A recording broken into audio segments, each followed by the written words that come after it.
Hello, my name is Omotola. Welcome to today's edition of Demystify Agriculture from Sense Agric. Today we'll be discussing digital agriculture, and with me here is Mr. Akinwale Alabi. Mr. Akinwale Alabi is a digital agronomist and is going to be taking us through digital agriculture. So, hello, Mr. Akinwale. Hi, how are you? I'm fine. How are you doing? Well, thank God, I'm great. Okay. Yeah. So, can you tell us more about yourself and your company? All right. My name is Aki Alabi. I'm a farmer. I'm special field in agriculture and agribusiness, and also ensuring that we direct or we drive the business of agriculture amongst younger folks in Nigeria today. And the name of our company is Corporate Farmers International. Corporate Farmers International. It's a company that is designed to fit in and also to ensure that we change the narrative of the agri sector as a whole. And one of our focus is on agri-tech, what we call digital agriculture, or what you can call technology in agriculture. Ensuring that we begin to drive agriculture using different technology tools. Because today, one thing we observe is that most of the younger folks that want to be part of the sector are looking for innovative ways, and the only innovative way you can actually induce them or get them into the sector is via technology. That's just the best option. So they could innovate, create, and add more value to the sector. So that is basically who we are, and that is basically who I am. So I've been in the sector for close to 20 years now. Wow. Yeah, 20 years now, and we thank God it's not been an easy journey, but we are here today with consistency and also with the grace of God. Oh, that's interesting. So, can you tell us what gave you the motivation to go into digital agriculture? All right. My story is a very funny one. I started with my career as an insurance practitioner years back. That's why I studied as my first degree. Then later I went to study accountancy. Then from I had my MBA, and all that. Now, what led me to do agric, basically, but let me start from that, was then as a young folk, I'm still young though, as a younger folk then, I had the interest of changing the narrative. So I always asked myself simple questions. Say, look, among all sectors, which one can create more employment for youth, And I took my time, it took me about 4 months to discover that, look, agriculture is the only sector that can actually embed and create more jobs. So what I did was, the first thing we did was to create a blog. Then we created what we called corporatefarmers.blogspot.com, and that was about 20 years ago. And the idea was that we should now begin to bring stories across board, from different part of the world, Africa, Nigeria, and put them on the blog. Then it was stories like this. Like agric research studies, Okay. Who is doing what in a particular field, what's the current innovation on let's say maize, what's the current innovation on soil, what's the current innovation on funding in agriculture, what's the current innovation on several things relating to agriculture.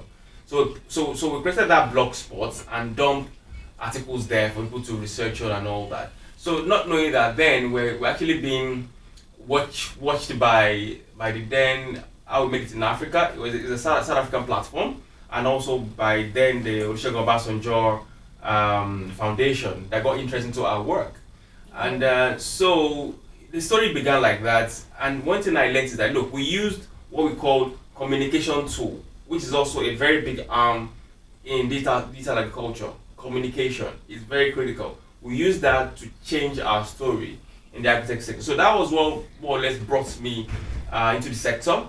And that was what gave birth to what we have today as Corporate Farmers International, that has been existing for the past 20 years. So it's more like a funny journey for me. I didn't study agriculture in school, but I got interested, I built a passion on it, and the passion grew over time with tears, with sweats, and with That's very with grace of interesting God. and inspiring. Thank you. So, for people out there that don't know, like you've not really given an insight into what digital agriculture is, like, can you just explain what it is? Okay, now let me explain what digital agriculture is. Now, I tell people that, look, for digitalization agriculture, or we call technology in agriculture, I say, look, technology or digitalization doesn't have to be expensive before it becomes effective.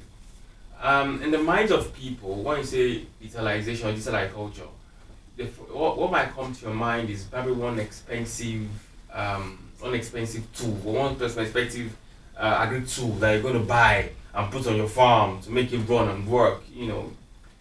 But I said no. It starts from somewhere, and it's in different classes. Digitalization it just simply means putting efficiency and effectiveness in the work of agriculture.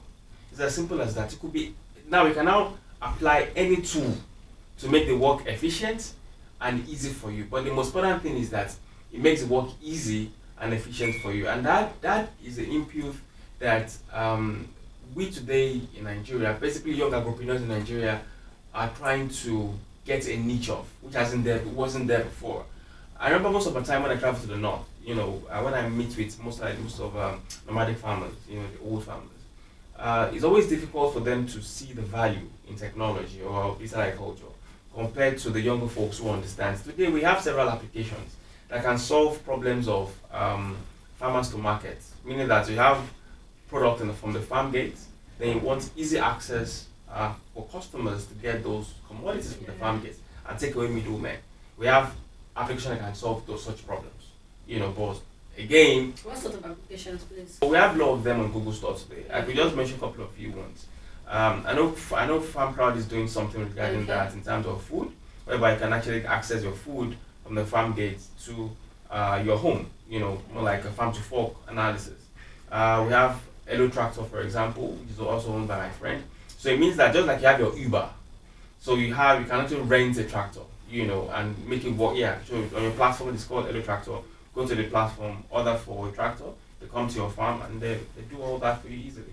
Okay, that's interesting. So, since you've been in business, what have been the most challenging factor for you so far? Wow, if I say challenges, man, in the business of agriculture, there are several challenges you face, so I'm telling you. But if you want to dwell on challenges, you will not grow.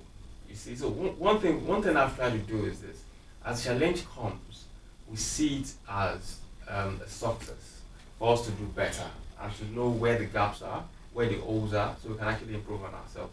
For example, we had issues of climate change on our farm on last year farming season. We had serious issues of climate change, and it affected us a lot. Affected us, the investor a lot. But at the same time, we have learned our lesson that first year. It's just for us to now say, okay, the next year we need to do better. Know where it's going to affect us. We don't, so we learned our lessons. Agriculture is a huge time risky investment. So if you don't have, they say it's not for the fainted hearts. You have to be strong enough to ensure that what you're venturing into, you're ready for it. And be able to convince every investor that is putting a dime down that, look, yes, this happened, but we can still manage the losses in so and so area. And sometimes they say, look, agriculture to me sometimes refers to when act of God happens to you, there is nothing you can do about it. Act of God includes probably windstorm, rainfall, all those things that you cannot control. When it happens to you, then you now venture into losses. How do you want to overcome that? So those are the challenges we face most times in the sector. So most of the times, those losses, did they just go like that, or do you find something new to? Now, what we do most times is, so in the next farming season, we now put that into consideration and look, okay, what was the loss last year? How can we now recover the loss this year? So we now put up strategy around those areas. Are we going to plant more in this area? Are we going to do more in this area? Where are the holes? Is it about staff? Most of that staff were not conscious enough. Is it that we didn't do analysis properly? Or was it climate change? So those are things that we look at before we now start. And now we're preparing for this year farming season, and we've looked at what challenges were last year to get us more prepared for this year. Okay, that's interesting. So far since the incept of digital agriculture, has there been any changes? I must confess to you, yes, there have been growth, there have been funds, and there have been changes. A typical example is what we've done from corporate farmers in that regard. So what we've created from our own end is to create an agri digital e-learning platform.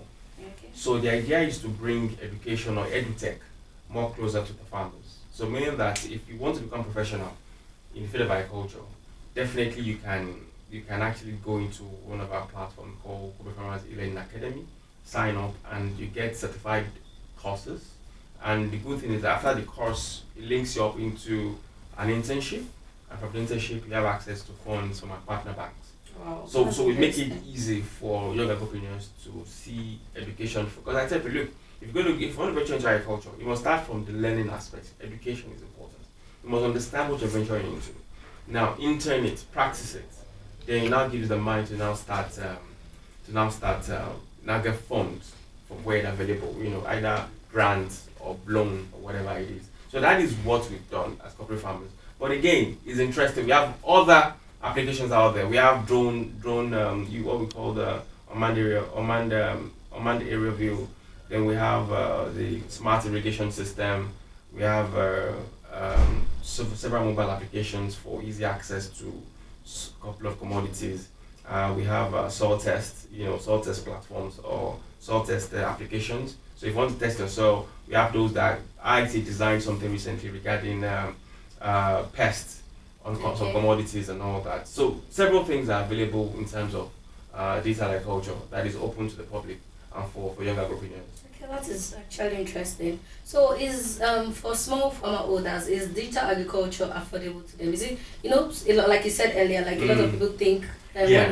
when it's digital is expensive. Yeah. Like for small farm owners, do you think that is expensive to them? Like, No, it's easy. As I said, digital agriculture doesn't mean something like this huge or heavy or a bulky item. Your mobile phone could be your easy access because that's the power of communication. It's a very easy access. What I mean is this. For a smallholder farmer that's probably looking for markets. okay. So what you need to do is probably you could have your commodities on probably one of the social media pages, okay, and from there sell your packets. You can use any social media platform, either Instagram, Twitter, to sell what you produce. That is a digital communication tool. That is digital agriculture. It's just that we do not see it that way, but that's the way it's defined. Yeah. So anybody can afford that to reach out to more customers using that particular tool of communication. So, not all farmers now understand the digital world. There are some farmers that are not educated and they don't know anything about the digital world. Yeah. They don't know how to get their produce across. Yes. So, how do you think we can sensitize them? How do you think we can reach them to be able to connect to much more people online? Okay, great. Like what you're doing now is a typical example. I think what we need to do is to go back to the basics. There's an important need for the government or private sectors to draw more on extension services right from the school, because communication still deals with, there's an element of extension services in what we're doing.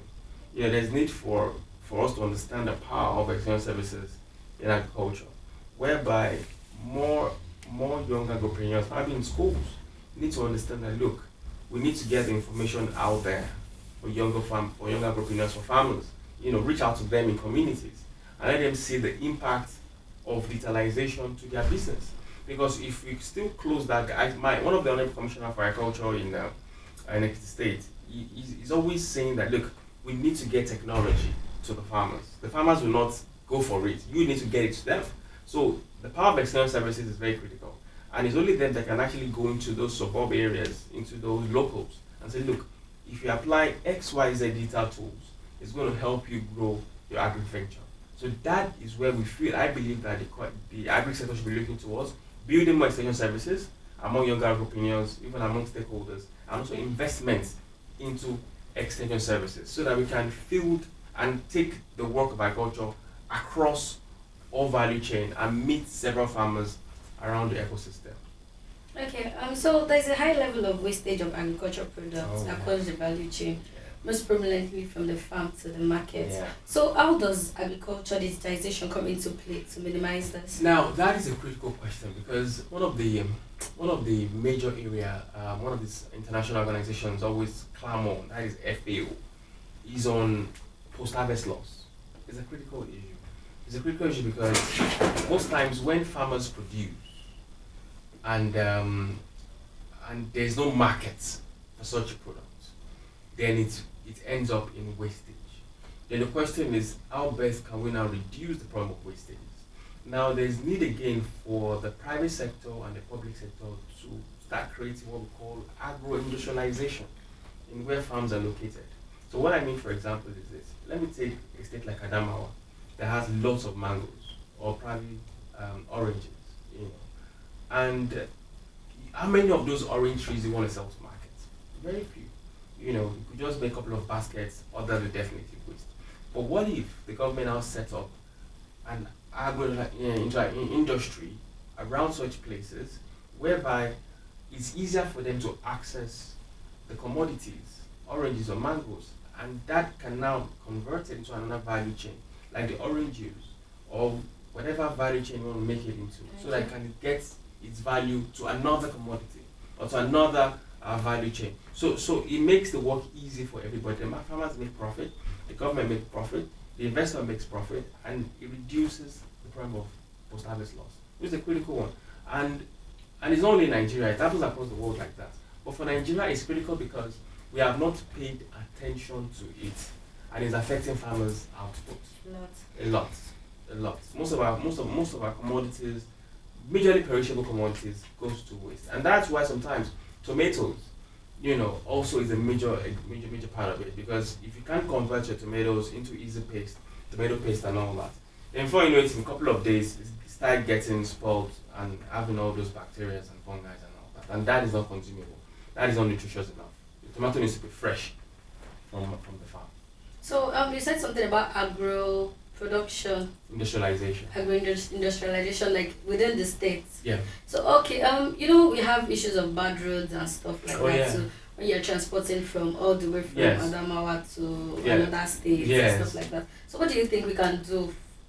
You see, in that regard, most times there's always some certain elements that affect agriculture, and for example, number one, access to road is a critical example. Access to road, access to energy, that is power, access to energy, that's power, water. You know, those are the simple elements that affect farmers or growth of agribusiness as a whole. But for access to road, and I mentioned something earlier, I said, look, in every sector there's power of PPP. That's a public-private partnership. It needs to come in place. Because private partners cannot do it all alone. Even the private partner is putting in their fund in creating. Now, the public, that's the government, needs to now say, I'm going to get them access to road. So I'm going to create a path for them, even when their produce is going out, it's easy for them to move those commodities to another destination. So those are the things that helps industrialization of growth today. And that is what we are looking at, telling the government to say, look, identify major center zones where there are commodities. And that's why, if I'm to say respectfully, that's why like of AFDB is doing with certain states today. You know, identifying certain commodities in certain states, now investing in those commodities with the government, so that it's easier for those states to now for them to now tapping into the resources of those states easily. So those things need to be linked together. You know, private and government sector needs to work hand in hand in ensuring growth, in ensuring economic development through agriculture or other areas that affect agribusiness as a whole. Okay, so for farmers to adopt digital agriculture, do they have to be IT specialists? Well, I won't say they have to be IT specialists, because when you say that, it means that probably they have to go and learn coding. Absolutely. It's just about understanding the tools you want to work with. Okay. As I said, the simple tool you can work with is a mobile phone. And today, one of the major phones that we have is your Android or iOS or those big phones, basically. Compared to those days where we have more feature phones, what we call the touchline phones. So even with several applications, you can do certain things easily. For example, I'm going to give you a simple instance. There are apps that can actually measure climate, that can give you information on climate change. Probably, really? Yeah, let's say, not climate, weather conditions. Okay. So probably if it's going to rain today on your farm, you know, if you're on it on your mobile phone, it tells you, expect XYZ rain today, you know, your location. You can quickly make provisions for that. Exactly. So even if it's not going to rain, say it's going to be hot, so you know what is going to happen. So it helps. So those are the simple tools that help in terms of weather information. And so when I say it's expensive, it's not expensive. It depends on the tool you want to adopt, and it depends on how you want to adopt it. And that makes it easier. Do we have any government policies and programs in place to support the development and adoption of digitalization by farmers? Yes, there are actually. I know of one, basically. I know of several. Let me say one. I know of several, both on the private sector and the government sector. But since you mentioned government, um, I know currently the Ministry of Communications and Digital Economy have several policies in place to help not only farmers but also entrepreneurs across board, so they can have easy access to certain digital tools. Okay, and also that takes them to a level of funding. Though I would say with some level of confidence that yes, the government has tried in capacity to build the agri sector by creating several programs for farmers across states and also for young agripreneurs within the state. One thing I know is this: most times these things might not reflect, might not see it visibly, but indirectly it's playing its role. And one of the programs that I am aware of is the one by the Federal Ministry of Agriculture and Rural Development. They have about 3 or 4 programs, more than, have been designed to encourage agripreneurs to venture into various livestock, various agri value chain they want to venture into. And that's been quite helpful because we've been able to get funds either from the CBN angle through NASA or private investors that have been able to put some funds into it, or in terms of training, from the value chain. So I can tell that look, there are policies available to support farmers, but again, government, there are times we have policy somersault, whereby government comes today, because the major problem too in the public sector, when the government comes today, it creates its own policy, another one comes tomorrow, changes the entire policy. So it makes the process slow, to achieve its major objective. So if government can look at that and say, look, let's reduce policy somersaulting. Let's use a particular policy agreed, and let probably who is coming to office work through those policies. Even if it's going to change 1 or 2 changes, so that will not affect the entire process. So that it achieves the objective and the goal at the end of the day. That is what I think that we need to do. And that's interesting too. So, do you have any information or advice that you would like to pass across to the public or people that would want to go into digital agriculture?